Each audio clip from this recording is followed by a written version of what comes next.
Isa sa dahilan kung bakit marami mga babae ang nakapasok sa impyerno ni Allah subhanahu wa ta'ala dahil una, yung tinatawag na takfur na al-ashir, kung saan yung mga babae na kung saan hindi nila pinapahalagahan yung kabutihang nagawa ng kanilang asawang lalaki.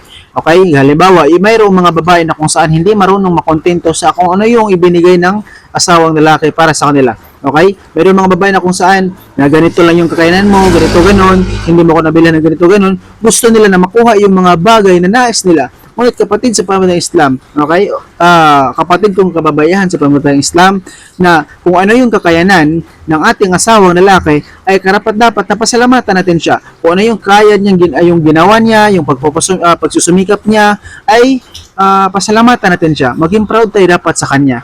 Okay? Ang importante dito ay hindi niya kayo pinabayaan, ginawa niyo yung best niya, at yun ang pinakamaganda. Yun lang po. Barakallahu fikum.